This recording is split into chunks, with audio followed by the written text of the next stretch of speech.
एक बच्ची है खंडवा की, उसका नाम है गुनगुन शर्मा। उसने प्रश्न किया था, चिट्ठी भेजी थी जब हम भारत में थे। बोले गुरुजी हम सुखी कैसे रहें, सुखी कैसे रहें, खुश, हैप्पी, सुखी कैसे रहें। तो उसने लिखा, बोले गुरुजी हमारे पास भगवान की कृपा से सब कुछ है, धन है, दौलत है, पति है, परिवार है, बच्चे हैं, गाड़ी है, घोड़ा है, सुखी नहीं है। तो हमें उत्तर तो अलग तरीके का आया। हमें लगा कि इनको लिख देना चाहिए उसी चिट्ठी में कि तो अब तुम सन्यास ले लो, लेकिन हम उन्हें लिख नहीं पाए। अब हम उनको माइक से ही उत्तर दे देते हैं टीवी पर। गुनगुन बिटिया, नाम बड़ा विचित्र है गुनगुन, पर जैसा भी ये नाम तो नाम है। गुनगुन सुखी रहना है तो हमने 5 उपाय निकाले सुखी रहने के। कितने? क्या फिजी में भी कोई सुखी रहना चाहता है? जरा हाथ उठाओ। हैं, सब उठाएंगे, बड़े चतुर हैं। फिजी वालों से कोई जीत नहीं सकता है। फायदे की सौदा तो तुरंत, दुनिया की आदत बड़ी। तुम सुखी रहना चाहते? बोलो, अरे जोर से बोलो। तो 5 उपाय हैं, मानोगे? पहला उपाय, जो तुम्हारे पास है उसका महत्व समझो। जो तुम्हारे पास है उसका महत्व समझो। आदमी दुखी ज्यादातर वो है कि जो है उसकी कोई इज्जत नहीं करता, और जो पड़ोसी के घर पे है उसको भगवान मानता है।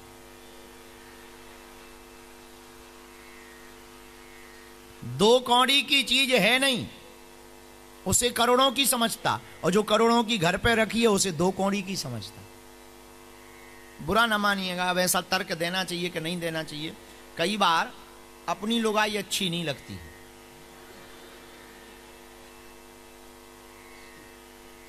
कई लोगों का, हमारा काम ही है दिमाग पढ़ना, हमारा काम ही है दिलो दिमाग पढ़ना, भगवान ने जो सिद्धि शक्ति दी है? तो कई लोगों को अपना घर अच्छा नहीं लगता, अपनी गाड़ी अच्छी नहीं लगती, पड़ोसी की गाड़ी अच्छी लगती, पड़ोसी के मकान अच्छे लगते, पड़ोसों की व्यवस्थाएं अच्छी लगती। सही कह रहे माता जी? कौन माता जी कह रहे? कहीं पीड़ित तो नहीं रही आप इससे? जरा खड़ी हो माता जी, जरा इन पर कैमरा करो भाई। टीवी वाले कहाँ गए? हाँ हाँ, वहीं रहो माता जी, जरा इन पे कैमरा करो माता जी पे। सही बात है का? है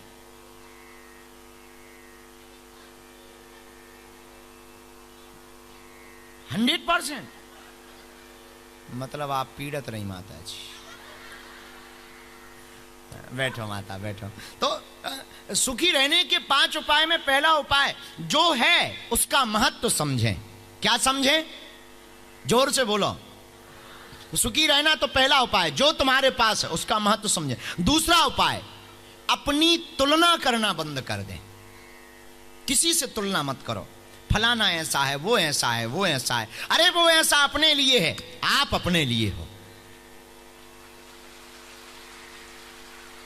और तुलना करनी ही है, अपने से बड़ों से तुलना मत करो, नीचे वालों से करो। कभी दुखी नहीं। ज्यादातर आदमी वो दुखी रहते जो अपने से। एक हमें एक आदमी मिला यही, हमने कहा क्यों रो रहे हो? बोले गुरुजी जूते नहीं है। हम कहा पहन तो रखे हैं? बोले नहीं है तो, पर कंपनी के नहीं है। अरे हम कहा जूतों की कमी हो फिजी में है? कोई भी कांड करो जूते ही जूते मिलेंगे।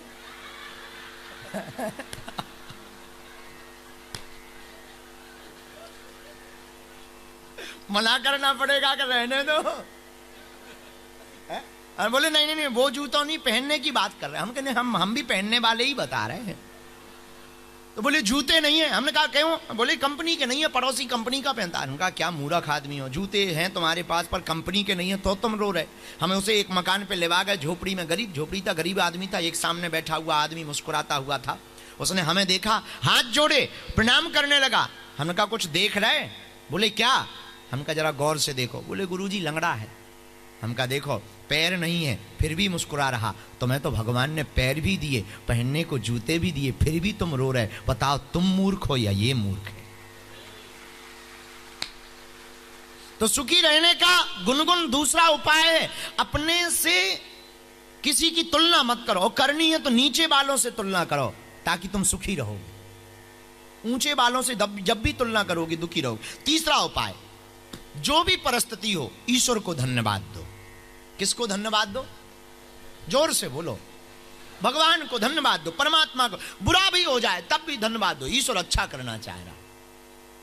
बुरे में भी आप कहोगे कितनी विचित्र बात है कि बुरे में धन्यवाद दे। हाँ, बुरे में ज्यादा धन्यवाद दो।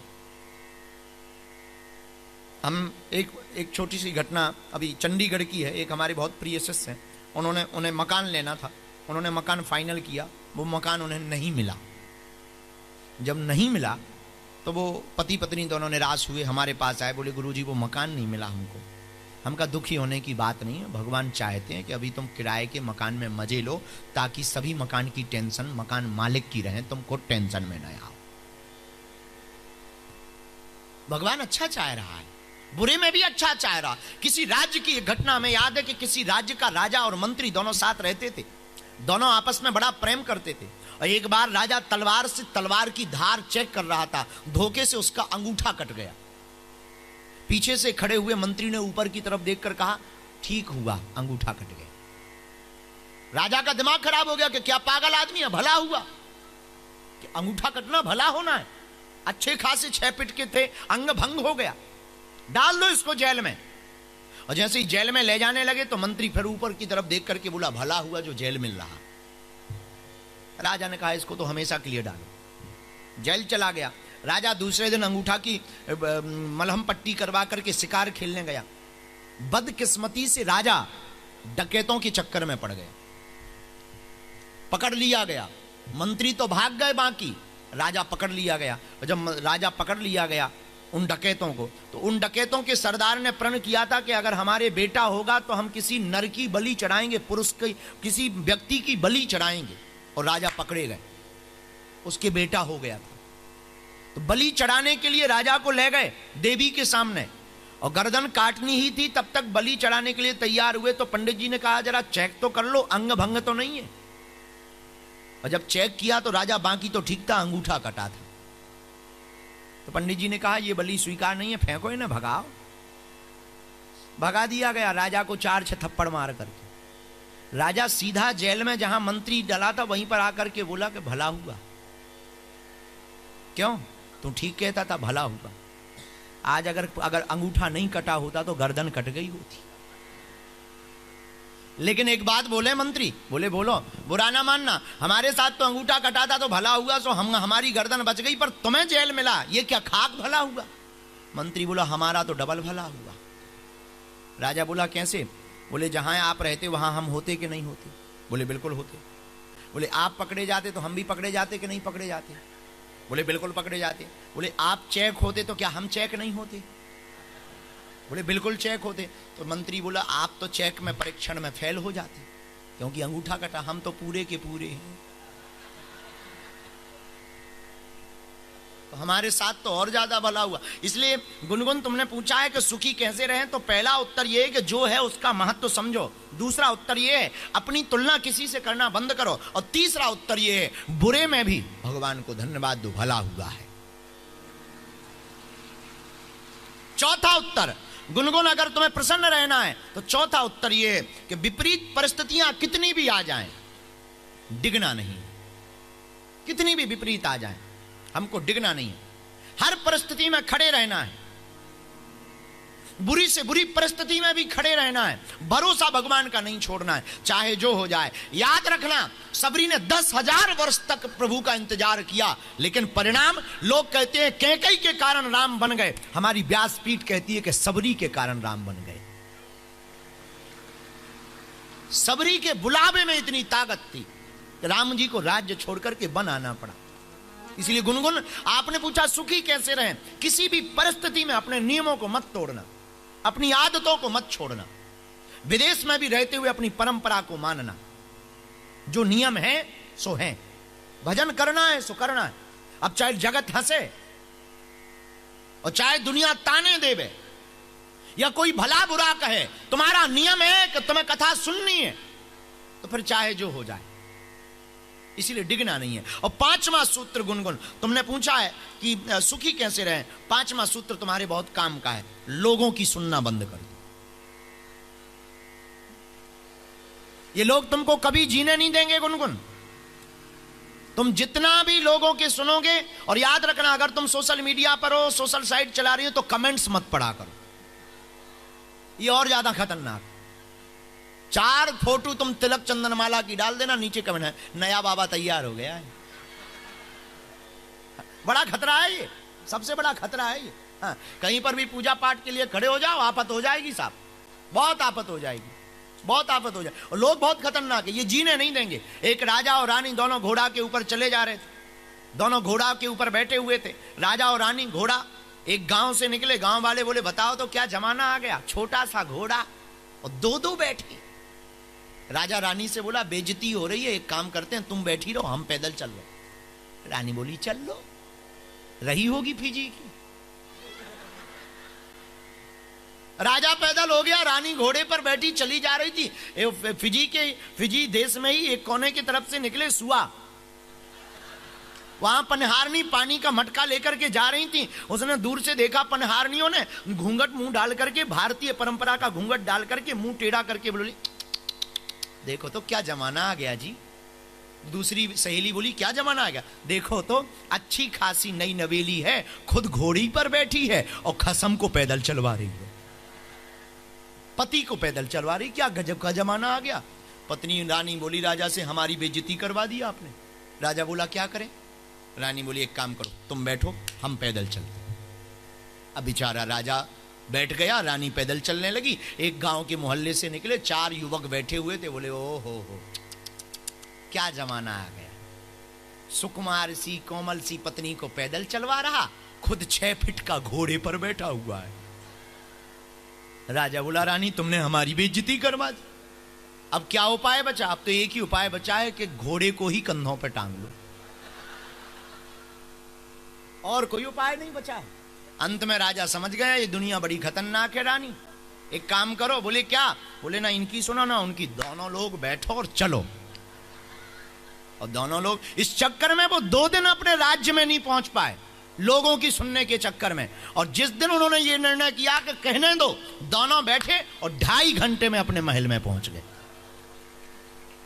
तो गुनगुन तुमने जो पूछा सुखी कैसे रहे, तो 5 सूत्र में पहला सूत्र है जो है उसका महत्व समझो। दूसरा, अपनी तुलना किसी से मत करो। तीसरा, प्रभु को हर हाल में धन्यवाद दो। चौथा, विपरीत परिस्थिति में भी डिगना मत। और 5वां, लोगों की सुनना मत। सुनना तो माता पिता और गुरु की सुनना, शास्त्र की सुनना, वेदों की सुनना, जो बात सत्य लगे वो सुनना। जरूरी नहीं है तुम्हारा गुरु बोल रहा हो तो सत्य ही बोल रहा हो। हम तो अक्सर बोलते हैं अपने चेलों से कि हम जो भी बोल रहे हैं वो अपना अनुभव बोल रहे हैं, अपनी बात बोल रहे हैं। तुम्हें लगे कि सही है तो स्वीकार करना है, वरना स्वीकार भी मत करना, क्योंकि हमारे पास जो है वो हमारा अनुभव है, तुम्हारे पास जो होगा वो तुम्हारा अनुभव होगा। अब बलि ने बड़ा गजब का काम किया, बलि ने गुरुजी की नहीं सुनी, तो आज भी बलि को जाना जाता है। शुक्राचार्य जी ने समझाया राजा बलि को, ये जो बामन बनकर के आए हैं ये कोई साधारण नहीं है, भगवान है, तुम्हें हरण कर लेंगे, छल लेंगे।